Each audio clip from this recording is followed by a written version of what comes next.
All, welcome to the channel DevOps tech stack. तो आज हम बात करने वाले हैं इंटायरली डॉकर के बारे में। तो इसमें मैं डॉकर का from the very basics till the end सारा कुछ आपको एक्सप्लेन करूंगी। अगर आप बिगनर हो टू द डॉकर वर्ल्ड तो सारा कुछ मैं एज अ बिगनर भी एक्सप्लेन करने वाली हूँ। And at the end of this lecture we will perform the end to end project also, जहाँ पे हम एक पाइथन और माई सीक्वल कंटेनर के फॉर्म में रन करेंगे और उन दोनों के बीच में कनेक्टिविटी बनाएंगे। तो आपको एक आइडिया लग जाएगा कि रियल टाइम में डॉकर कैसे काम करता है and how Docker plays a important role in the overall software development life cycle का process. Okay, so without any further delay, let's quickly get started. सबसे पहले what is Docker and what is container, then the difference between Docker and virtual machines. इसके बाद हम बात करेंगे how to install Docker on various Linux platforms. इसके बाद all about the Docker command, जितने भी Docker के mandatory commands होते हैं जो आपको आने चाहिए उसके बारे में हम बात करेंगे. And then how to debug a container, अगर कोई कंटेनर आप स्टार्ट नहीं कर पा रहे हो तो कैसे आपको लॉक चेक करना है, ये सारा कुछ मैं एक्सप्लेन करूंगी. एंड देन उसके बाद how to build your own Docker image and push it to Docker Hub. यहाँ पे आप private registries like on the AWS we have ECR, उसको भी आप यूज कर सकते हो. प्रोसेस जो होगा वो सेम होगा, बट इस पर्टिकुलर लेक्चर में मैं डॉकर हब पे पुश करके आपको दिखाऊंगी इमेज कैसे पुश करना है. देन उसके बाद how to deploy Python applications using the Docker container. हम अपना खुद का एक वेब एप्लीकेशन कोड लिखेंगे using Python, that is very easy, और उसको हम इमेज एक क्रिएट करेंगे और सर्वर्स पे डिप्लॉय करेंगे. ये कैसे करना है ये मैं आपको एक्सप्लेन करूंगी. उसके बाद हम बात करेंगे कैसे आप डॉकर कंपोज का यूज कर सकते हो और and more than one container आप एक कमांड से कैसे रन कर सकते हो. And then how you can persist the data on the Docker, that is Docker volumes. तो सबसे पहले हम बात करते हैं कंटेनर होता क्या है. Container are the way to package application with all the configuration and dependencies to allow it to run on any machines. Container क्या होता है, एक तरीका है जिससे आप एप्लीकेशन के सारे कॉन्फ़िगरेशन, डिपेंडेंसीज, सारा कुछ को आप पैकेज कर सकते हो एक सिंगल पैकेट में, ताकि आप उसको किसी भी मशीन पे रन कर सको. आप क्या अगर विंडोज मशीन यूज करते हो, लिनक्स यूज करते हो, मैक यूज करते हो, कोई भी मशीन आप अगर यूज करते हो, सारे पे प्रोसेस सेम होगा कंटेनर को रन करने का. सिर्फ पैकेज को आपको क्रिएट करके देना है और डिफरेंट टीम मेंबर्स के बीच में आप शफल कर सकते हो, सारे लोग उस पर्टिकुलर पैकेज को यूज कर सकते हैं. So what is container? This is just a way to package this application. Okay, package जो होते हैं वो पोर्टेबल होते हैं and it can easily be moved around between various teams. अगर कोई डेवलपमेंट टीम है, अगर आपके पास कुछ ऑपरेशंस टीम्स है, कोई डेवऑप्स की टीम है, सारों के बीच में आप इस पर्टिकुलर पैकेज को मूव कर सकते हो. सारे लोग इस सेम पैकेज को यूज कर सकते हैं. Okay, just like how you share the code on the GitHub. Okay, तो container makes the process of development and deployment more efficient and more feasible also. Error के चांसेस बहुत कम हो जाते हैं अगर आप कंटेनर में सारा कुछ एप्लीकेशन रन करते हो. तो आपका जो डेवलपमेंट एंड डिप्लॉयमेंट का प्रोसेस होता है वो बहुत इजी हो जाता है, एरर का चांसेस कम हो जाता है. एंड देन उसके बाद आपका टाइम भी कम कंज्यूम होता है, आपके डेवलपर और डेवऑप्स टीम के बीच में मिसअंडरस्टैंडिंग्स नहीं होती है, ये सारा कुछ मिनिमाइज हो जाता है. ओके, तो यहाँ पे मैंने सेम चीज एक्सप्लेन किया है. अगर आपके पास डेवलपमेंट यूजर है, कुछ आपके पास ऑपरेशन यूजर है, तो अगर आपने एक पैकेज बना रखा है, अगर कंटेनर के फॉर्म में आपने एक पैकेज क्रिएट किया, तो वो पैकेज को आप शेयर कर सकते हो between multiple members of the team. Okay, इसके बाद हम बात करते हैं कंटेनर रिपोजिटरी के बारे में. अभी तक मैंने ये बोला कि आपको एप्लीकेशन को पैकेज करना है. अब आप पैकेज कर लिया, अब आपको शेयर करना है टीम मेंबर्स के बीच में, तो आप कहीं तो वो पैकेज को रखोगे. तो वो पैकेज हम कहाँ रखेंगे? That is on the container repository. It is use to store, share and access container images as the packages are portable. आगे चल के मैं आपको बताऊंगी डॉकर इमेज क्या होता है एंड डॉकर कंटेनर क्या होता है. बस अभी के लिए आप जान लो कि पैकेजेस को हम स्टोर करते हैं on the container repository. Container repository भी दो तरह के होते हैं, या तो प्राइवेट रिपोजिटरी या तो पब्लिक रिपोजिटरी. प्राइवेट रिपोजिटरी में कोई ऑथेंटिकेशन की आपको जरूरत पड़ती है, आपको ऑथेंटिकेट करना पड़ता है with that particular repository. AWS में जैसे एक ECR सर्विस है जो कि रिपोजिटरी है, यहाँ पे AWS ने ऑफर किया है, यहाँ पे आप अपने सारे पैकेज को रख सकते हो. सिमिलरली पब्लिक रिपोजिटरी होता है, दैट इज डॉकर हब. यहाँ पे आपको सारे इमेजेस वैसे मिलेंगे या सारे पैकेजेस वैसे मिलेंगे जो कि पब्लिकली एक्सेसिबल है. इसको पुल करने के लिए अपने मशीन पे आपको किसी भी तरह के ऑथेंटिकेशन का जरूरत नहीं होगा. जैसे मैं आपको साइट दिखाती हूँ डॉकर हब का, ये है डॉकर हब की साइट. ओके, यहाँ पे मैंने एक अकाउंट अपना क्रिएट करके रखा है। अगर अभी के लिए आपको कोई अकाउंट की ज़रूरत नहीं है, आप डायरेक्टली भी देख सकते हो। जैसे मैंने यहाँ पे माईसीक्वल सर्च किया, यहाँ पे माईसीक्वल पैकेज को अगर हमने सर्च किया, तो आप देखोगे कि ये इतने सारे माईसीक्वल रिलेटेड आपको पैकेजेस यहाँ पे मिल रहे हैं, ओके? तो सबसे पहला जो पैकेज है ये माईसीक्वल का, ये माईसीक्वल कम्युनिटी मेंटेन करती है। जितने भी आपके पास ओपन सोर्स टूल्स अवेलेबल है मार्केट पे, most of the community only they provide the Docker image और या फिर पैकेज आपको जो होता है वो देती है, ठीक है? जब तक कि आप अपना इमेज बिल्ड नहीं कर रहे हो, कोई आप अपना कोड नहीं लिख रहे हो, तो आप पब्लिकली जो एक्सेसिबल इमेज है उसको भी यूज कर सकते हो। जैसे मैंने माईसीक्वल यहाँ पे सर्च किया, तो ये माईसीक्वल का इमेज होगा। जस्ट आपको पुल करना है अपने पर्टिकुलर मशीन पे और आपका माईसीक्वल जो है वो आपके मशीन पे चलने लगेगा। आपको कोई कॉन्फ़िगरेशन करने की जरूरत नहीं है। ये आगे चल के मैं आपको जब प्रैक्टिकल डेमो दिखाऊंगी वहां पे भी मैं एक्सप्लेन करूंगी। अभी के लिए बस आप इतना जान लो कि जितने भी इमेजेस या जितने भी पैकेजेस हैं वो आप किधर एक रिपोजिटरी पे रखते हो।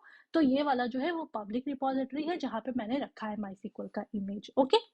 इसके बाद सेम यहाँ पे मैंने मेंशन किया है कि आपके पास बहुत सारे एप्लीकेशन के पैकेजेस जैसे पाइथन के, जावा के या फिर माईसीक्वल या मारियाडीबी, जितने भी पैकेजेस है वो प्लेस्ड होते हैं एक सेंट्रल रिपोजिटरी में, ओके? एंड डोंट वरी, सारा कुछ हम प्रैक्टिकल लैब जब अभी करेंगे तो आपको समझ में आ जाएगा। एक एक चीज मैं करके आपको दिखाऊंगी तो ये ज्यादा आपको क्लियर होगा, ओके? अब हम देखते हैं कि जब कंटेनर का कॉन्सेप्ट नहीं था तो एप्लीकेशन डेवलपमेंट होता कैसे था, ठीक है? उस टाइम पे क्या प्रॉब्लम था जिसको कंटेनर जब आया मार्केट में उसने रिजॉल्व किया, ओके? तो सबसे पहले यहाँ पे आप देख सकते हो कि आपके पास दो तरह की मशीन है, ओके? कुछ डेवलपर और डेवॉप्स टीम है जो कि मैकबुक यूज कर रहे हैं, कुछ डेवलपर डेवॉप्स टीम है जो कि लिनक्स प्लेटफॉर्म यूज कर रहे हैं, कुछ डेवलपर डेवॉप्स टीम है जो कि विंडोज यूज कर रहे हैं। और सारे लोग ने अपने मशीन पे क्या डिप्लॉय किया है? पाइथन वेब एप्लीकेशन डिप्लॉय कर रहे हैं, ठीक है? अब मान लो प्रॉब्लम क्या होता है कि compatibility of each application with the underlying OS.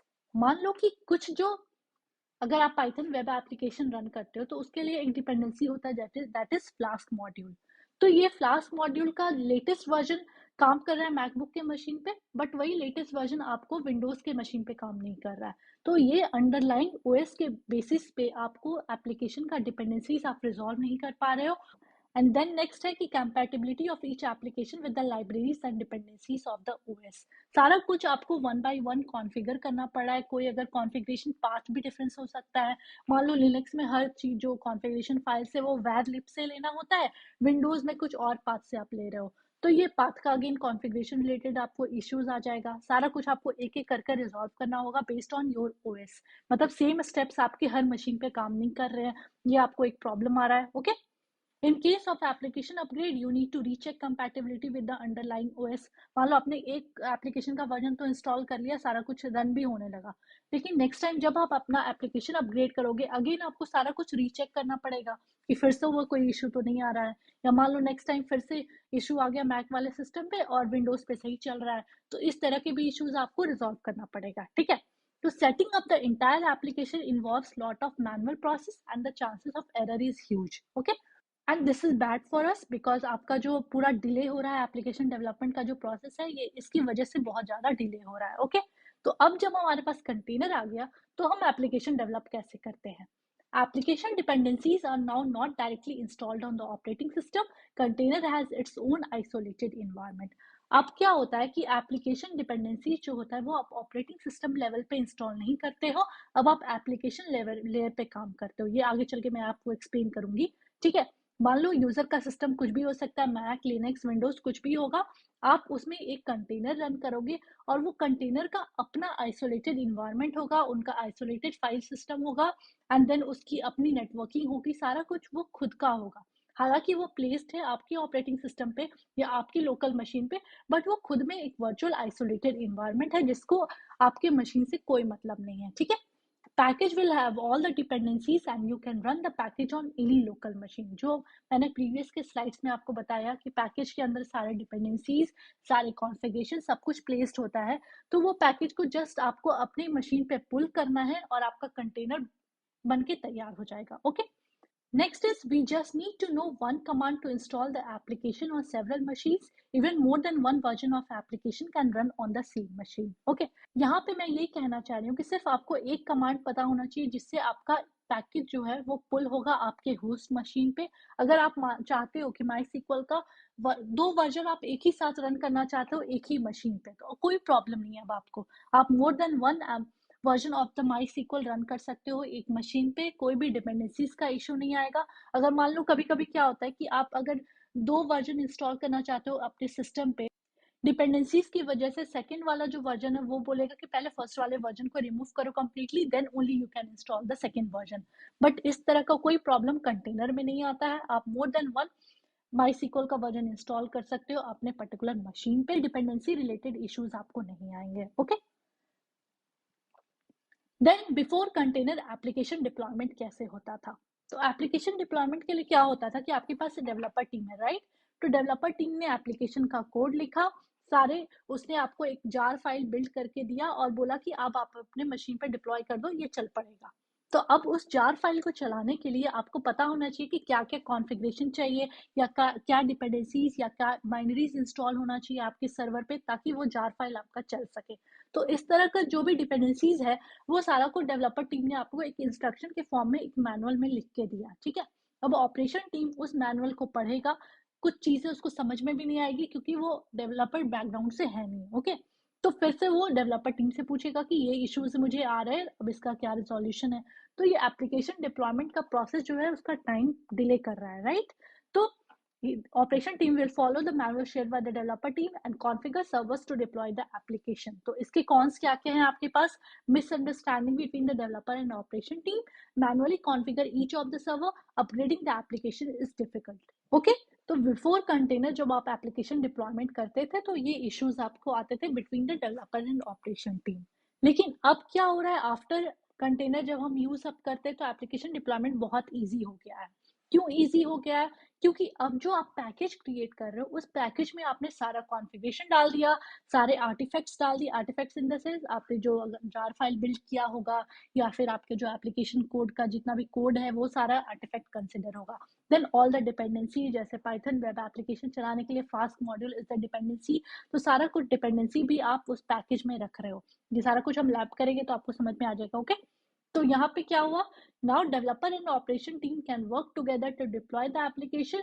No extra configuration is required on the servers where application will be deployed except the Docker runtime which is used to run the container. तो अब क्या हुआ कि अब developer and operation team अब साथ में काम कर रही है। जितने भी डिपेंडेंसीज, कॉन्फ़िगरेशन या आर्टिफैक्ट्स थे, सारा कुछ वो पैकेज में उन्होंने प्लेस करके रखा है। अगर उस पैकेज में कुछ मिस है तो वो डेवलपर टीम भी ऐड कर सकता है, ऑपरेशन टीम को पता है तो वो भी ऐड कर सकते हैं। कोई एक्स्ट्रा कॉन्फ़िगरेशन आपको सर्वर पे करने की ज़रूरत नहीं है, सिर्फ आपको सर्वर पे इंस्टॉल करना है डॉकर रन टाइम, क्योंकि डॉकर ही रिस्पॉन्सिबल है जो कि कंटेनर को रन करेगा। Okay, fine. Now the next topic is explaining the container with Python web application. यहाँ पे मैंने क्या शो किया है कि अगर आपके पास पाइथन वेब एप्लीकेशन जो आपने लिखा है, जिसका कोड लिखा है डेवलपर टीम ने, उसका आप चाहते हो इमेज क्रिएट करना चाहते हो, तो इमेज बेसिकली क्या होता है, इसमें मल्टीपल लेयर्स होते हैं। पहला लेयर हमेशा क्या होता है, कोई भी लिनक्स बेस इमेज होता है। मोस्टली अल्पाइन बेस इमेज हम यूज करते हैं क्योंकि वो लाइट वेट होता है, कम से कम उसमें एप्लीकेशन इंस्टॉल्ड होते हैं। ओके, तो सबसे पहले आप जो है बेस इमेज डालोगे, उसके टॉप पे आप कोई भी डिपेंडेंसीज जो आपके पर्टिकुलर पाइथन वेब एप्लीकेशन को चाहिए, जैसे फ्लास्क मॉड्यूल चाहिए, तो उसका आप यहाँ पे एक लेयर डालोगे। देन उसके टॉप पे आप लिखोगे फाइनली वो कमांड जिससे आपका पाइथन वेब एप्लीकेशन रन होगा। तो इस तरह से लेयर्स ऑफ इमेजेस से आपका एक इंटायर इमेज बनता है। And then the Docker containers are the ready applications created from the Docker image. तो Docker image basically क्या हुआ, एक पैकेज हुआ। उस पर्टिकुलर डॉकर इमेज में सारे कॉन्फ़िगरेशन, डिपेंडेंसीज, आर्टिफैक्ट, सारा कुछ आप उस इमेज के अंदर डालोगे। और जब आप इमेज से कोई रन करते हो, कोई एप्लीकेशन रन करते हो, तो वो एप्लीकेशन रन होता है in the form of Docker container. Okay, this layers of images will help to finally deploy the application in the container. Okay, next topic है हाउ टू इंस्टॉल डॉकर। तो जितना कुछ भी हम लैब अभी perform करने वाले हैं, सारे कुछ हम EC2 instance on the AWS cloud वहां पे हम करने वाले हैं। तो उसी पर्टिकुलर मशीन पे या उसी EC2 इंस्टेंस पे सबसे पहले हम क्या करेंगे, डॉकर इंस्टॉल करेंगे ताकि सारे कमांड्स को हम प्रैक्टिकली देख सके। ओके, तो ये है हमारा AWS क्लाउड का UI। अगर आपने AWS क्लाउड पे अकाउंट नहीं बना रखा है तो आप DevOps Bootcamp प्लेलिस्ट का वीडियो चेक कर सकते हो, मैं डिस्क्रिप्शन में भी लिंक प्रोवाइड कर दूंगी। वहाँ पे मैंने एक्सप्लेन किया है कैसे आपको AWS क्लाउड पे अकाउंट क्रिएट करना है, कैसे आप EC2 इंस्टेंस क्रिएट कर सकते हो। तो ये सारी बेसिक चीज़ें मैंने वहाँ पे बता के रखी है। आपको सिर्फ EC2 सर्विस पे जाना है, ये उसका डैशबोर्ड है। यहाँ पे क्लिक करो लॉन्च इंस्टेंस पे। ओके, यहाँ पे हम कुछ नाम डाल देते हैं, डॉकर डेमो। ओके, देन यहाँ पे मैं सेलेक्ट कर रही हूँ उबंटू AMI। मैं चाहती हूँ हमारा ऑपरेटिंग सिस्टम जो हो वो उबंटू बेस्ड हो। ओके, देन t2.micro मैं इंस्टेंस टाइप सेलेक्ट कर रही हूँ। देन उसके बाद हम की पेयर सेलेक्ट कर रहे हैं, that is DevOps -tech stack। Okay, आप अगर की पेयर नहीं आपके पास क्रिएटेड है तो यहाँ पे आप क्लिक कर सकते हो क्रिएट न्यू की पेयर। ये ऑथेंटिकेशन के लिए यूज होता है, हम अपने लोकल मशीन से यूजिंग द SSH इस पर्टिकुलर मशीन को कनेक्ट कर सकते हैं। ठीक है, देन बाकी चीजें मैंने डिफॉल्ट छोड़ी है। इसके बाद मैं सेलेक्ट कर रही हूँ existing security group. Existing security group क्यों? क्योंकि मैंने एक सिक्योरिटी ग्रुप क्रिएट करके रखा है डॉकर SG। यहाँ पे मैं सारे TCP पोर्ट्स को अलाउ कर रही हूँ, 22 पोर्ट को भी अलाउ कर रही हूँ। ऐसा क्यों कर रही हूँ? क्योंकि हम अपना पाइथन वेब एप्लीकेशन भी डिप्लॉय करना चाह रहे हैं, MySQL भी डिप्लॉय करना चाहते हैं, तो सारे अलग अलग पोर्ट्स पे चलेंगे। तो एक्सप्लिसिटली भी आप बता सकते हो कि क्या क्या पोर्ट आपको अलाउ करना है, लेकिन अभी के लिए मैंने सिर्फ सारा ही पोर्ट अलाउ करके रखा है। ओके, मैं आपको शो भी करती हूँ। Finally click on launch instance. अब वेट करते हैं जब तक ये मशीन अप नहीं होता है। ओके, अभी आप सेलेक्ट करो, यहाँ सिक्योरिटी पे जाओ, यहाँ पे आपका सिक्योरिटी ग्रुप है, इसको खोलो। यहाँ पे मैं आपको दिखा देती हूँ क्या क्या हम अलाउ कर रहे हैं। यहाँ पे देखो मैंने 22 पोर्ट पे SSH अलाउ करके रखा है। देन उसके बाद मैंने मेंशन किया ऑल TCP, जितने भी पोर्ट्स है वो सारा ही अलाउ हो रहा है यहाँ पे। ठीक है, आप एक्सप्लिसिटली एक एक पोर्ट भी अलाउ कर सकते हैं। जैसे 5001 पे मैं वेब सर्वर अपना पाइथन का रन करूंगी तो आप यहाँ पे 5001 को अलाउ करोगे।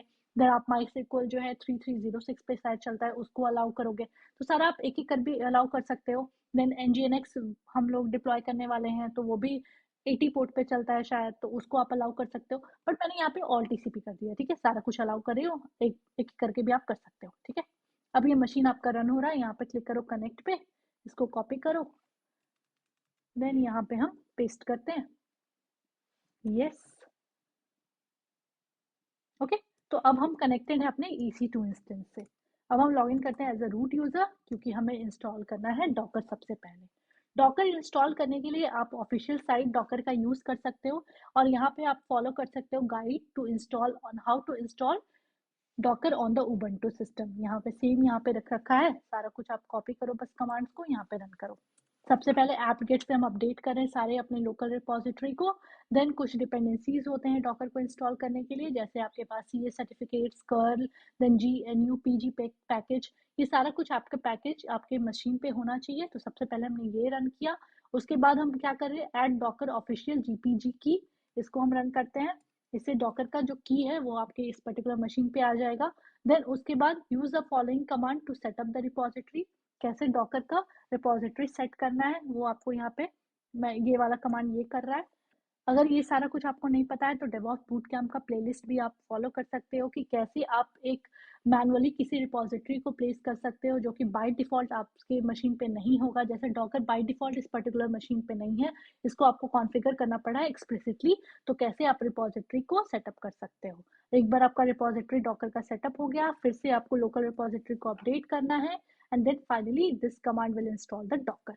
Okay, now Docker is finally installed on this machine. You can do docker-h.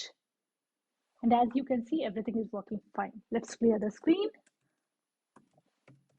तो ये हो गया कि कैसे आप उबंटू बेस्ड सिस्टम पे डॉकर इंस्टॉल कर सकते हो। सेम वे आप रेल अगर यूज करते हो, डेबियन यूज करते हो, सेंटोस यूज करते हो, कोई भी लिनक्स बेस्ड अगर आप यूज करते हो तो उसका पर्टिकुलर डॉक्यूमेंट आप फॉलो कर सकते हो और इंस्टॉल कर सकते हो डॉकर अपने मशीन पे। आई होप आपको क्लियर हो गया कि डॉकर कैसे इंस्टॉल करना है अपने मशीन पे। ठीक है, इसके बाद नेक्स्ट टॉपिक है run your first Docker container. अब हम अपने EC2 इंस्टेंस पे पहला कंटेनर रन करने वाले हैं। वो कैसे करने वाले हैं? जो कि है NGINX वेब सर्वर। इसको हम डिप्लॉय करने वाले हैं अपने मशीन पे। ठीक है, ये वाला है आपका इमेज, इसको आप कॉपी करो। ये इमेज आप यहाँ पे सर्च करो, ये है डॉकर हब का साइट। यहाँ पे सारे पब्लिक एक्सेसिबल जितने भी इमेज है आपको यहाँ पे मिल जाएंगे। आपको ये NGINX का इमेज मिल गया, ये है डॉकर ऑफिशियल इमेज। इसको आप क्लिक करो। यहाँ पे जो रैंडम लोग टेस्टिंग भी करते हैं या डेवलपर्स होते हैं वो सारे भी अपनी इमेज को पुश करते रहते हैं। तो आप यहाँ पे टैग देख सकते हो डॉकर ऑफिशियल इमेज का, तो आप उसको यूज कर लो, ठीक है। ये पर्टिकुलर इमेज है जिसपे आपका nginx वेब सर्वर रन होता है। नॉर्मली अगर आपने मेरे पिछले लेक्चर्स को फॉलो किया तो आपने देखा होगा कि हम मैनुअली भी nginx को कॉन्फ़िगर कर सकते हैं, अपने पर्टिकुलर कॉन्फ़िगरेशन फाइल को चेंज कर सकते हो और आपका हेलो वर्ल्ड आउटपुट वहाँ पे मिलता है, ठीक है। अगर आप वो मैनुअल सारा कुछ नहीं करना चाहते हो तो आपको as a form of image भी सारा कुछ यहाँ पे आपको nginx में मिलता है, ठीक है। तो इसमें आपको क्या देखना है, ये तो हो गया इमेज, ठीक है। तो इमेज बेसिकली क्या हुआ, इस अ पैकेज जहाँ पे सारा कुछ कॉन्फ़िगरेशन, डिपेंडेंसीज, आर्टिफैक्ट सारा कुछ आपको यहाँ पे इस पर्टिकुलर इमेज में रखा हुआ है। सिर्फ आपको इसको पुल करना है अपनी मशीन पे और आपका nginx वेब सर्वर चलने लगेगा, ठीक है। अब जितने भी ये पर्टिकुलर जो इमेज है इसका बहुत सारा टैग अवेलेबल होता है। टैग इन द सेंस कि इसके जितने वर्जन्स होंगे सारे वर्जन्स के अलग अलग टैग यहाँ पे इन्होंने मेंटेन करके रखा है। जब आप डॉकर पुल nginx करोगे नॉर्मली सिंपली, तो सिर्फ लेटेस्ट वाला वर्जन पुल होता है आपके पर्टिकुलर मशीन पे। अगर आप यहाँ पे कोलन लिख के और उसके बाद कोई और टैग मेंशन करते हो तो वो पर्टिकुलर टैग आपके मशीन पे पुल होगी, ठीक है। अभी के लिए सिर्फ हम लेटेस्ट वाला पुल कर रहे हैं। तो यहाँ पे कुछ भी आप अगर यहाँ पे लिखना चाहते हो तो कोलन लेटेस्ट भी लिख सकते हो, अगर आप नहीं लिखना चाहते हो तो बाय डिफॉल्ट ये लेटेस्ट वाला ही पुल करेगा, ठीक है। तो इतने सारे इसके टैग्स अवेलेबल हैं आप फॉर द nginx इमेज। अभी हम लेटेस्ट यूज करने वाले हैं, ठीक है। मैंने यहाँ पे कमांड ऑलरेडी लिख के रखा है। ये कमांड में हम क्या कर रहे हैं इसके बारे में एक्सप्लिसिटली मैं आगे के लेक्चर्स में और आपको बताऊंगी, बट अभी के लिए आप क्या करो, देखो सबसे पहले है Docker. Docker is the command, right. Docker हम सीख रहे हैं, डॉकर कमांड है। रन, रन क्या करेगा, रन जो है वो nginx इमेज जो हमने यहाँ पे देखा उसको आपके मशीन पे पुल भी करेगा और उसको कंटेनर के अंदर रन भी करेगा। तो सिर्फ अगर आप पुल लिखते हो तो सिर्फ आपका nginx इमेज जो है वो पुल होगा आपके मशीन पे। अगर आप रन लिखते हो तो रन का मतलब होता है पुल होना भी और इनसाइड द कंटेनर रन होना भी, ठीक है। उसके बाद हमने क्या मेंशन किया है, hyphen hyphen name. Hyphen hyphen name अगर हम फ्लैग पास करते हैं तो इसके बाद आप कोई भी nginx इमेज को एक अपना नाम दे सकते हो। जैसे यहाँ पे मैंने एक नाम रखा है माई nginx टेस्ट, ठीक है। उसके बाद hyphen P is next flag. Hyphen P में हम क्या बताते हैं कि किस पोर्ट पे ये nginx image inside the container run होगा एंड इनसाइड द होस्ट किस पर्टिकुलर पोर्ट पे रन होगा। तो यहाँ पे पहला वाला जो पोर्ट है वो होस्ट पोर्ट है, मतलब आपकी मशीन पे किस पोर्ट पे ये पर्टिकुलर कंटेनर एक्सेसिबल है। तो मशीन पे हमने 80 रखा है और inside the container by default भी ये 80 पोर्ट पे ही चलता है। ये इमेज में कॉन्फ़िगर होता है इनसाइड द कंटेनर। इमेज में कैसे कॉन्फ़िगर होता है, कोई भी आप टैग पे क्लिक करो, ये पर्टिकुलर टैग पे क्लिक करोगे तो आपको इसका पर्टिकुलर डॉकर फाइल मिल जाएगा। इस डॉकर फाइल के बारे में भी हमें आगे चल के देखेंगे क्या होता है डॉकर फाइल। यहाँ पे आप देखोगे कि 80 कॉन्फ़िगर्ड होगा, देखो यहाँ पे आपका जो 80 पोर्ट पे nginx server inside the container run हो रहा है। तो ये by default inside the image he configure है या फिर पैकेज में ही कॉन्फ़िगर है, ठीक है। इसके बारे में एक और स्लाइड है जिसमें मैं आपको अच्छे से बता रही हूँ कि क्या होता है होस्ट एंड कंटेनर मैपिंग, इन दोनों के बीच में पोर्ट मैप आप कैसे करते हो, ठीक है। उसके बाद नेक्स्ट कमांड है डिटैच मोड। डिटैच मोड के बारे में भी हम आगे चलकर बात करते हैं कि डिटैच मोड में कैसे आप कंटेनर को रन करते हो एंड विदाउट डिटैच मोड आप कैसे रन करते हो, ठीक है। इसको अभी हम हटा भी सकते हैं। एंड उसके बाद लास्ट में मैंने लिखा है इमेज का नाम nginx। तो nginx क्या है, ये वाला है पब्लिक एक्सेसिबल इमेज। तो आपको किसी तरह का ऑथेंटिकेशन का जरूरत नहीं है, डायरेक्टली अगर आप किसी भी मशीन पे ये कमांड एग्जीक्यूट करोगे ये चलेगा क्योंकि इमेज पब्लिक एक्सेसिबल है, आपकी किसी प्राइवेट रिपोजिटरी पे प्लेस्ड नहीं है। अब क्या करेंगे, हम इसको कॉपी करेंगे, ठीक है। यहाँ पे हमारा EC2 इंस्टेंस चल रहा है, यहाँ पे हम पेस्ट करते हैं। अभी मैं यहाँ से डिटैच मोड हटा देती हूँ, ठीक है। अब आप रन कर रहे हो तो आप देख सकते हो कि लेयर बाय लेयर ईच जो लेयर है वो यहाँ पे पुल हो रहा है आपके मशीन पे, ठीक है। ये मैंने बताया आपको कि कोई भी पैकेज क्या होता है या इमेज क्या होता है, उसमें मल्टीपल लेयर्स होते हैं, ठीक है। तो उसमें वन बाय वन लेयर जो है वो सारा कुछ आपके इस पर्टिकुलर मशीन पे डॉकर पहले पुल कर रहा है। आपने यहाँ पे डिटैच मोड पे इस पर्टिकुलर nginx इमेज को अभी रन नहीं किया है, इसलिए आपको ऐसा यहाँ पे शो कर रहा है, ठीक है।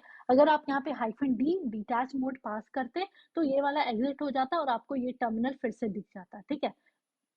तो अभी क्या हुआ कि आपका nginx इमेज जो है वो रन होने लगा इनसाइड द कंटेनर, ओके। तो अब आप कैसे इसको एक्सेस कर सकते हो? आपको यहाँ पे जाना है इसके पब्लिक आईपी पे। पब्लिक आईपी आप इसको सेलेक्ट करो, इस इंस्टेंस को यहाँ से कॉपी करो पब्लिक आईपी। जैसा कि मैंने आपको बोला कि हमने क्या कॉन्फ़िगर किया है कि ये जो है 80 पोर्ट पे on the host also run करेगा। तो आप यहाँ पे कोलन 80 लिखोगे, ठीक है। तो अब आप यहाँ पे देख सकते हो कि nginx कंटेनर जो है वो चल रहा है आपका इस पर्टिकुलर EC2 इंस्टेंस पे। अभी यहाँ से जो आपने वहाँ पे रन किया रिस्पॉन्स, ये सारा कुछ आपको लॉग पे प्रिंट हो रहा है।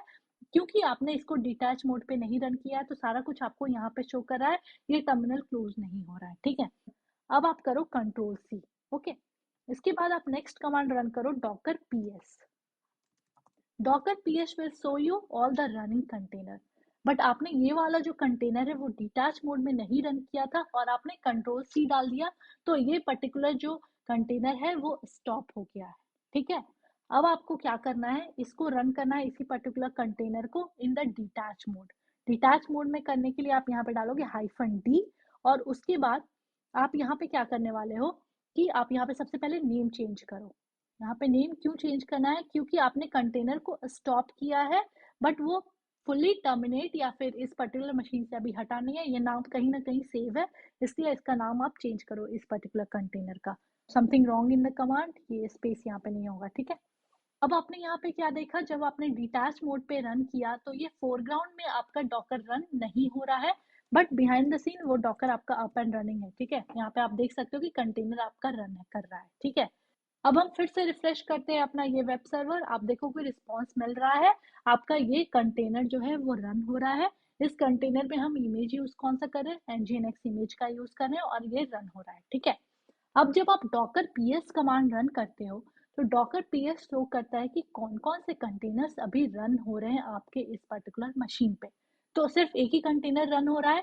सबसे पहले इसने दिया कंटेनर आईडी, कौन सी आईडी है इस पर्टिकुलर कंटेनर की, तो यहाँ पे ये मेंशन हुआ है। कौन सा आप इमेज यूज कर रहे हो, तो हम यूज कर रहे हैं nginx इमेज का। इसके बाद नेक्स्ट है कमांड। तो लास्ट ये जो कमांड हम आगे चलकर भी देखेंगे जब हम अपना खुद का डॉकर फाइल क्रिएट करेंगे। अभी ये जो कमांड है ये आपके पब्लिक जो डॉकर फाइल nginx कम्युनिटी जो मेंटेन करती है, वहां से लास्ट वाला कमांड आपको यहाँ पे दिख रहा है कि क्या है, डॉकर एंट्री पॉइंट, ओके। इसके बाद कब क्रिएट हुआ, that is 12 seconds ago. Status क्या है, अब फ्रॉम द 10 सेकेंड्स। उसके बाद यहाँ पे दिखता है पोर्ट्स। तो हमने पोर्ट में क्या मेंशन किया था कि हमारे होस्ट पे भी ये 80 पोर्ट पे चलेगा और हमारे कंटेनर के अंदर तो बाय डिफॉल्ट कॉन्फ़िगर्ड है 80 पोर्ट। तो ये यहाँ पे पोर्ट्स मेंशन है। उसके बाद नेम जो हमने स्पेसिफाई किया था अपने इस पर्टिकुलर कंटेनर का, तो वो वाला नेम आपको यहाँ पे दिखेगा। तो डॉकर पीएस क्या शो करता है, सारे running container on your machine. अगर आप यहाँ पे रन करते हो डॉकर PS-A, तो आपको सारे कंटेनर जो भी आपने क्रिएट किए हैं इस पर्टिकुलर मशीन पे सारा कुछ आपको दिखेगा, ठीक है। जैसा कि आप देख सकते हो कि हमने एक और nginx कंटेनर रन किया था जो कि हमने एग्जिट कर दिया, तो वो वाला भी यहाँ पे शो कर रहा है। उसका नाम हमने क्या दिया था, माई nginx टेस्ट। तो सारा कुछ अगर आप सारे कंटेनर जो आपने इस पर्टिकुलर मशीन पे चलाए हैं, सारा कुछ अगर आप देखना चाहते हो तो उसके लिए ऑप्शन होता है डॉकर PS-A, ओके। अगर अब आप इसको रिमूव करना चाहते हो फ्रॉम द स्टॉप्ड ऑल्सो, उसके लिए कमांड होता है Docker rm and then the container ID, okay. उसके बाद अगर आप किसी कंटेनर को स्टॉप करना चाहते हो तो आपके पास होता है Docker stop and then the container ID. इस तरह से आप किसी कंटेनर को स्टॉप कर सकते हो। अगेन आप रन करो डॉकर PS-A और आप देखो कि कोई रन हो रहा है या नहीं। तो अभी आप देख सकते हो कि एक और स्टॉप्ड कंटेनर है आपके पास, तो उसको भी अगर आपको रिमूव करना है इस मशीन से तो Docker rm and then the container ID, तो सारा स्टॉप हो गया, ठीक है। अब आपके इस मशीन पे कोई भी अभी कंटेनर रन नहीं हो रहा है, ठीक है। अभी हम इन डिटेल और भी आगे बात करने वाले हैं।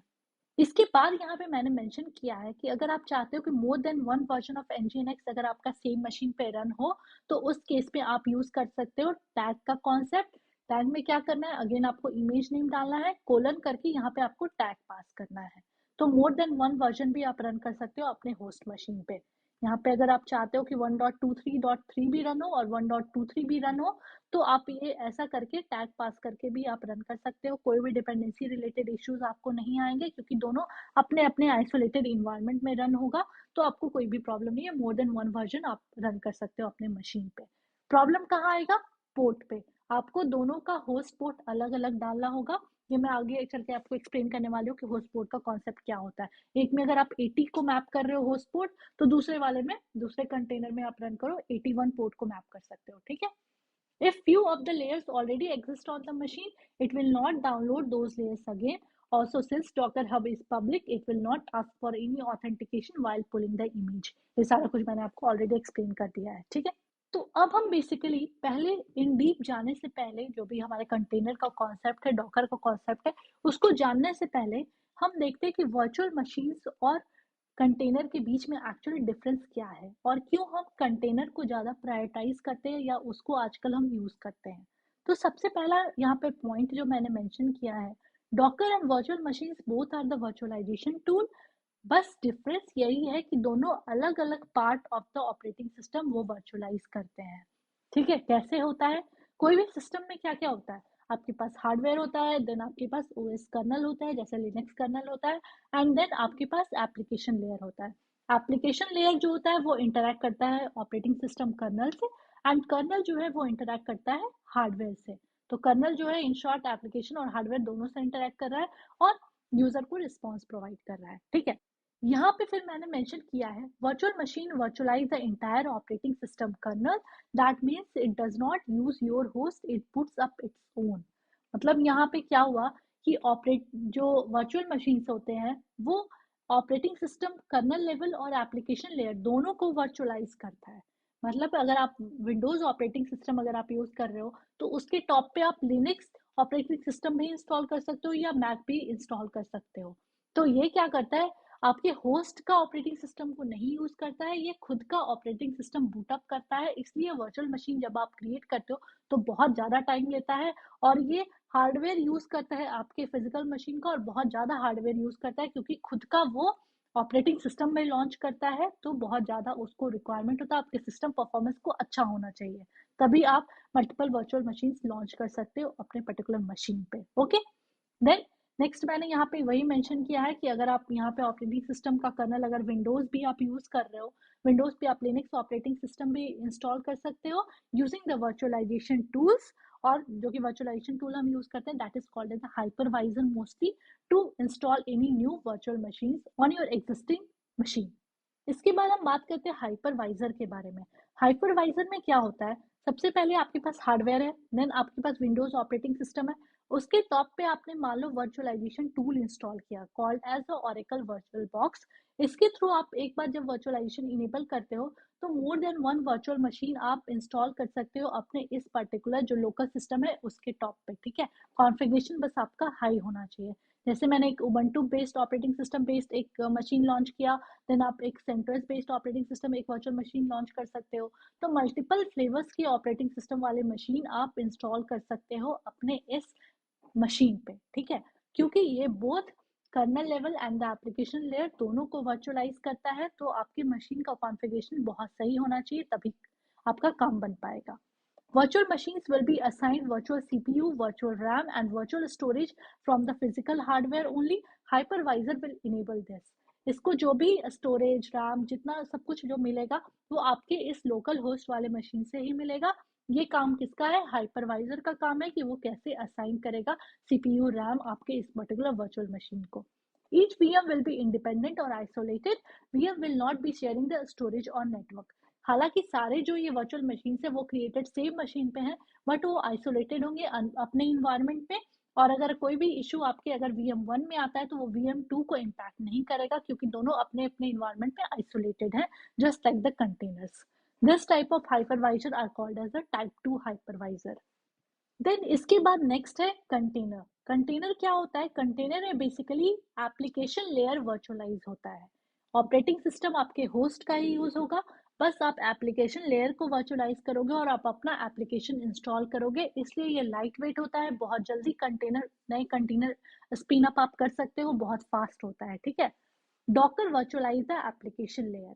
When we pull the Docker image, it basically pulls the application layer and use kernel of the host machine itself. ये वाला ही kernel आपका यूज करता है, ठीक है। तो वर्चुअल मशीन में क्या होता है कि आप किसी भी ऑपरेटिंग सिस्टम, अगर आप विंडोज यूज कर रहे हो तो उस पर आप सेंटोस या उबंटू बेस्ड ऑपरेटिंग सिस्टम कुछ भी इंस्टॉल कर सकते हो, different different flavours of operating system install कर सकते हो। लेकिन कंटेनर में एक ये प्रॉब्लम आता है कि कंटेनर में अगर आपका मान लो कभी कभी क्या होता है, विंडोज 10 से लेस अगर आप यूज कर रहे हो version of the Windows operating system, तो उस पर आप कंटेनर रन नहीं कर पाते हो। उसके लिए आपको एक अलग से एक्सप्लिसिटली आपको एक टूल इंस्टॉल करना पड़ता है called as Docker tool box, जो कि अलाउ करता है कि आप कंटेनर उस पर्टिकुलर मशीन पे रन कर सको। सेम वे हम लोग मैक में डॉकर डेस्कटॉप इंस्टॉल करते हैं ताकि हम कंटेनर इस पे रन कर सकें, बट रियल टाइम पे हम मोस्टली लिनक्स ही यूज करते हैं, तो वो प्रॉब्लम आती नहीं है। आप कोई भी लिनक्स पे लिनक्स बेस्ड कंटेनर रन कर सकते हो, इसलिए वो दिक्कत नहीं है।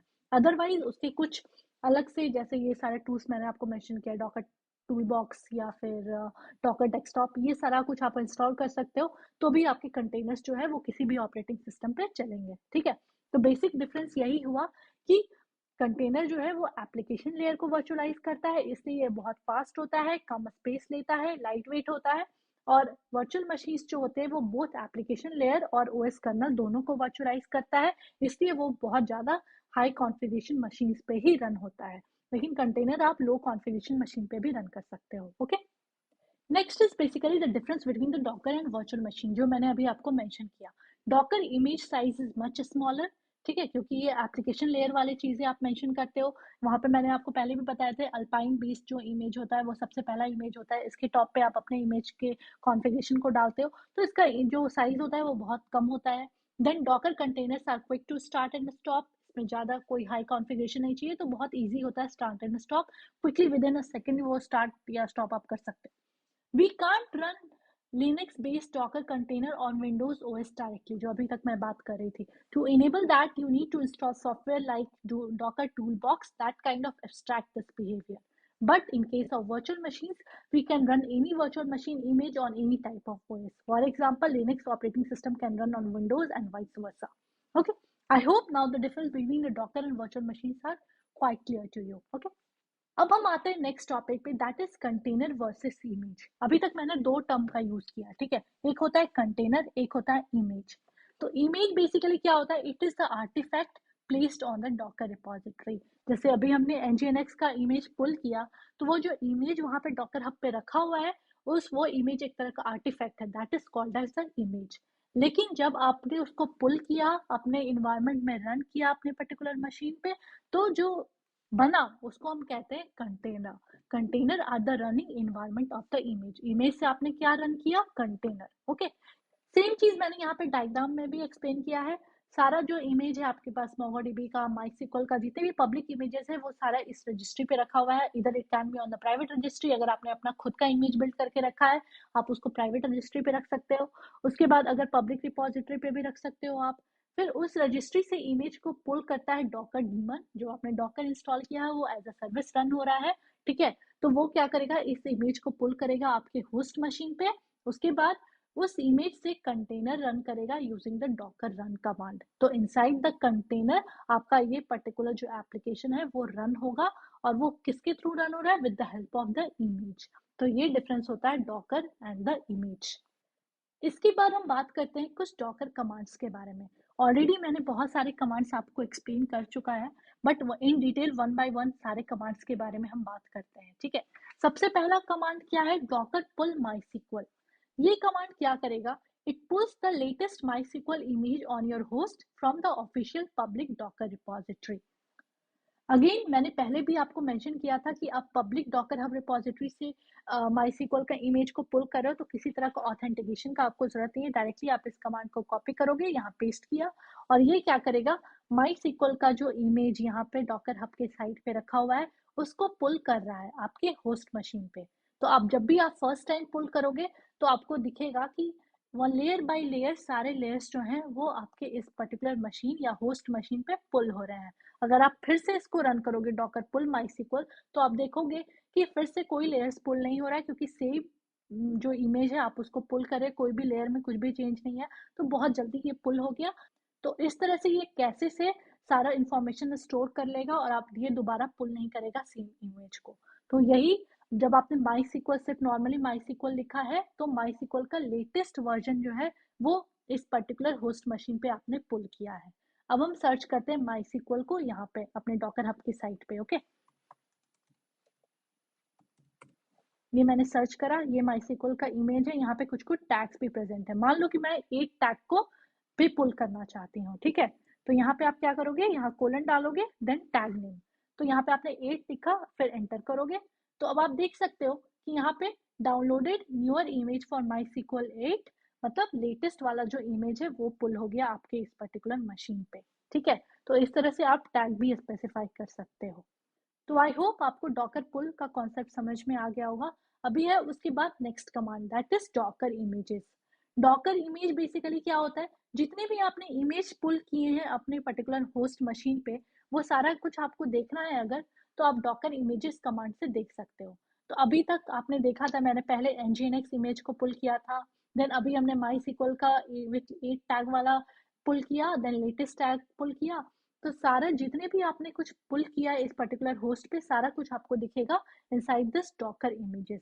मान लो आपने बहुत सारी इमेज पुल कर ली है, राइट, अपने पर्टिकुलर होस्ट मशीन पे, तो सभी का कुछ कुछ साइज भी होता है, राइट, ये तो कुछ एमबी में है, कुछ कुछ जीबी में भी कुछ इमेजेस होते हैं। तो आप चाहते हो कि जो ऑलरेडी पुराने वाले आपके जो इमेज है, अगर आप उसको डिलीट करना चाहते हो ताकि आपका मशीन जो इतना स्पेस ले रहा है वो ना ले, तो आप क्या करोगे, Docker RMI and then MySQL. मान लो आप 8 वाले टैग को हटाना चाह रहे हो, तो इस इमेज को अगर आपको हटाना है अपने इस पर्टिकुलर मशीन से, तो आप यूज करोगे Docker RMI then the image name और उसके बाद टैग स्पेसिफाई करोगे।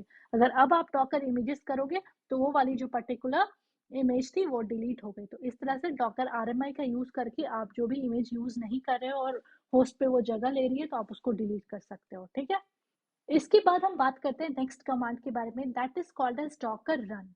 Docker run MySQL. यहाँ पे हम क्या कर रहे हैं, इसको हम यहाँ पे एंटर करते हैं। ओके, तो डॉकर रन बेसिकली क्या करेगा, माई सिक्वल का इमेज अगर आपके इस पर्टिकुलर होस्ट पे एग्जिस्ट करता है तब तो ओके है, सिर्फ उस इमेज को ये इनसाइड द कंटेनर रन कर देगा। अगर ये इमेज एग्जिस्ट नहीं करता है ऑन योर होस्ट, तो उस इमेज को ये पुल भी करेगा और उसके बाद इनसाइड द कंटेनर रन भी करेगा। अभी हम इसको एंटर करके देखते क्या होता है। जैसा कि आप यहाँ पे देख सकते हो कि यहाँ पे ये बोल रहा है कि आपको एक इन्वायरमेंट वेरिएबल भी सेट करना होगा इनसाइड द कंटेनर। जब भी आप माई को रन करते हो तो वहाँ पे एक यूजर होता है, रूट यूजर, और उसका एक रूट पासवर्ड सेट करना होता है। ठीक है, तो यहाँ पे ये बोल रहा है कि रूट का पासवर्ड आप सेट करो तभी आप इस पर्टिकुलर कंटेनर को रन कर सकते हो। तो अगर आपको इन्वायरमेंट वेरिएबल सेट करना है आपके कंटेनर के अंदर, तो उसके लिए आपके पास एक कमांड होता है, that is called as -e। -e parameter डालो, उसके बाद ये वाला इन्वायरमेंट वेरिएबल है जिसको आप सेट करोगे, इसका वैल्यू आपको डाल दो, मान लो टेस्ट डाल दिया पहले, माई रूट का पासवर्ड। उसके बाद मैं इस कंटेनर को रन कर रही हूँ डिटैच मोड में ताकि ये फोरग्राउंड में रन ना हो। उसके बाद आपको लिखना है इमेज का नाम, that is latest. By default anyhow it will take the latest one. इसके बाद एंटर करो, तो आपका ये जो पर्टिकुलर माई का कंटेनर है वो रन हो गया आपके इस पर्टिकुलर मशीन पे। ठीक है, उसके बाद नेक्स्ट कमांड का बात करते हैं। Next command is Docker PS and Docker PS -e। जैसा कि मैंने आपको पहले भी बताया, डॉकर पीएस से आप क्या कर सकते हो, जितने भी रनिंग कंटेनर है वो आप देख सकते हो। तो अभी सिर्फ रनिंग क्या है, माई का जो अभी आपने रन किया कंटेनर, बस वो रन हो रहा है। अगर आप रन करोगे डॉकर पीएस -a, तो जो भी स्टॉप्ड कंटेनर है वो सारे भी आपको इस पर्टिकुलर मशीन पे दिखेंगे। ये सारा कुछ मैंने पहले चलाया था, तो सारा कुछ आपको यहाँ पे जो भी स्टॉप्ड कंटेनर है सब कुछ यहाँ पे डॉकर पीएस -a से आपको दिखेगा। अगर मान लो आप कोई स्टॉप्ड वाले कंटेनर को कंप्लीटली अपने मशीन से रिमूव करना चाहते हो, तो डॉकर rm, देन उसके बाद आपको यहाँ पे डालना होगा कंटेनर आईडी। ओके, ये वाला मान लो मैं हटाना चाहती हूँ, तो आप डाल दो कंटेनर आईडी, तो ये रिमूव हो जाएगा। ओके, उसके बाद नेक्स्ट है Docker stop and Docker start. अगर यहाँ पे आपने जैसा कि देखा कि इतने सारे कंटेनर अभी चल रहे हैं, just one container is running, right, Docker PS, just one container is running as of now. मैं चाहती हूँ मैं उसको स्टॉप कर दूँ, डॉकर स्टॉप, उसके बाद आप यहाँ पे कंटेनर आईडी डालोगे तो आप इस कंटेनर को स्टॉप कर सकते हो। अब रन करो डॉकर पीएस, कोई भी कंटेनर रन नहीं हो रहा है। ठीक है, अब डॉकर पीएस -a, तो सारे कंटेनर जो आपने स्टॉप किए सारा कुछ दिखेगा। तो अब मैं चाहती हूँ कि मैं स्टार्ट कर दूँ कोई स्टॉप्ड कंटेनर को, डॉकर, अभी मैंने ये वाला स्टॉप किया था शायद, तो मैं इसी को फिर से स्टार्ट कर देती हूँ। तो आप लिखोगे डॉकर स्टार्ट और then the container ID. Okay, तो अब आप रन करोगे डॉकर पीएस तो आपको दिखेगा कि ये वाला कंटेनर रन हो रहा है। ठीक है, इसके बाद नेक्स्ट डॉकर कमांड है जो कि डिटैच मोड। मैंने आपको अभी भी बताया, डिटैच मोड मतलब बैकग्राउंड में चलेगा, सामने फोरग्राउंड में कुछ भी स्क्रीन नहीं डिस्प्ले होगा। Using the Docker logs command आप देख सकते हो कि बैकग्राउंड बिहाइंड द सीन क्या क्या हो रहा है, बट वो फोरग्राउंड में नहीं चलेगा। That is the concept of detach mode. इसके बाद हम बात करते हैं -p ऑप्शन का। -p बेसिकली क्या होता है, पोर्ट मैपिंग के लिए यूज़ करते हैं। अभी मैंने nginx जब कंटेनर रन करते थे वहाँ पे भी मैंने आपको बताया था कि कैसे आप -p को यूज़ करके अलग अलग port from the host map कर सकते हो ऑन द कंटेनर लेवल। तो इसको अभी हम इन डिटेल बात करते हैं कि यहाँ पे मैंने क्या मेंशन किया है। Okay, host port versus container port. यहाँ पे क्या हो रहा है, एक आपका होस्ट मशीन है, मान लो आपका लोकल सिस्टम, राइट। अब इस पे आप 2 कंटेनर रन कर रहे हो, कंटेनर 1, कंटेनर 2। यहाँ पे एक कंटेनर में MySQL का लेटेस्ट वर्जन आप रन कर रहे हो और एक कंटेनर में MySQL का 8.0 वर्जन रन कर रहे हो। ठीक है, तो बाय डिफ़ॉल्ट कंटेनर के अंदर जो वो तो आइसोलेटेड इन्वायरमेंट पे रन हो रहा है, राइट। तो दोनों MySQL कंटेनर जो होगा वो लिसन करेगा ऑन द पोर्ट 3306, क्योंकि ये जो है वो कॉन्फ़िगर्ड है इनसाइड द इमेज इटसेल्फ। तो इन दोनों कंटेनर में तो कोई प्रॉब्लम नहीं है क्योंकि ये आइसोलेटेड इन्वायरमेंट पे रन कर रहा है। लेकिन प्रॉब्लम किस पोर्ट पे है, ऑन द होस्ट पोर्ट। अब अगर आप एक कंटेनर 3306 पे रन हो रहा है इनसाइड द कंटेनर और आप उसी कंटेनर को अगर आप होस्ट पे मैप करते हो कि तुम होस्ट वाले मशीन पे भी 3306 पे चलो तो ओके है, राइट, क्योंकि 3306 अभी यूज़ में नहीं आ रहा है तो वो रन करेगा, राइट। तो होस्ट और कंटेनर लेवल दोनों पे आप 3306 मैप कर सकते हो। लेकिन अगर आप नेक्स्ट वाले कंटेनर को भी बोलो कि तुम होस्ट पे लिसन करो ऑन द 3306 पोर्ट तो वो नहीं करेगा, क्योंकि 3306 ऑलरेडी कंटेनर 1 के होस्ट पोर्ट पे लिसन कर रहा है और सेम पोर्ट को आप होस्ट मशीन पे 2 कंटेनर से मैप नहीं कर सकते हो। तो आपको एक्सप्लिसिटली यहाँ पे अलग अलग पोर्ट को मैप करना पड़ेगा ऑन बोथ द कंटेनर। अगर एक कंटेनर पे आप 3306 पे कंटेनर 1 को लिसन करा रहे हो ऑन द होस्ट तो दूसरे पे आपको कराना होगा 3307। तो यही होता है कॉन्सेप्ट होस्ट पोर्ट और कंटेनर पोर्ट का। Both the containers are listening on the same port as by default 3306 port. It is configured inside the image itself. But to access the container, we need to bind the each container on different ports on the host. तो यही होता है -p का option. अगर 3306 अगर container पे अगर वो 3306 पे लिसन कर रहा है तो होस्ट पोर्ट पे आप कोई भी रैंडम नंबर डाल सकते हो जो पोर्ट अभी ओपन हो, कोई और सर्विस उसको यूज़ नहीं कर रही हो। तो ये मैंने पहले भी आपको nginx इमेज पे बता दिया था, राइट। तो सेम कॉन्सेप्ट यहाँ पे भी है। Then the next is debugging a container. कोई भी कंटेनर अगर आप स्टार्ट करते हो उस पर कोई इशू आता है या आप उस पर चाहते हो कि जो चीज़ें आपने कॉन्फ़िगरेशन डाला वो सारा कुछ कॉन्फ़िगरेशन आपके कंटेनर लेवल पे अवेलेबल है या नहीं, कोई चीज़ मिस हो रहा है क्या, तो ये सारे को अगर आपको डीबग करना है तो उसके लिए कुछ कमांड्स होते हैं। जैसे सबसे पहला कमांड कौन सा है, डॉकर लॉग्स। यहाँ पे आप देखोगे सबसे पहले हम देखते हैं क्या क्या कंटेनर यहाँ पे रन हो रहा है। ठीक है, सबसे पहले यहाँ रन करो डॉकर पीएस। अभी आप देख सकते हो कि सिर्फ एक कंटेनर रन हो रहा है, that is called as the MySQL container. ठीक है, यहाँ पे आप रन करो डॉकर लॉग्स, उसके बाद कंटेनर आईडी, तो आपको इस पर्टिकुलर कंटेनर का सारा लॉग दिख जाएगा। यहाँ पे जैसा कि आप देख सकते हो कि लॉग में यहाँ पे दिख रहा है कुछ MySQL रिलेटेड जो भी आपके पास लॉग्स होने चाहिए सारा कुछ आप यहाँ पे देख सकते हो। अगर यहाँ पे कुछ एरर आया होगा तो सारा कुछ आपको यहाँ पे दिखेगा। तो ये एक तरीका है, अगर आप कोई कंटेनर अगर स्टार्ट नहीं हो रहा है, कोई एरर आ रहा है तो यहाँ पे आप उसके एरर को देख सकते हो। ठीक है, उसके बाद नेक्स्ट होता है कौन सा, दैट इज सबसे पहले हम क्लियर कर लेते हैं स्क्रीन को, अगेन रन करो डॉकर पीएस। ओके, उसके बाद नेक्स्ट है डॉकर exec कमांड। तो अभी तक आपने टर्मिनल पे लॉगिन नहीं किया है, इस पर्टिकुलर कंटेनर के टर्मिनल पे आप नहीं गए हैं। अगर आप चाहते हो कि इस पर्टिकुलर कंटेनर के टर्मिनल पे आप जाओ तो उसके लिए ऑप्शन होता है Docker exec for execute -IT for the interactive terminal, जहाँ पे आप लिनक्स के कमांड्स रन कर सकते हो। ठीक है, उसके बाद आप यहाँ पे डालोगे कंटेनर आईडी अगेन।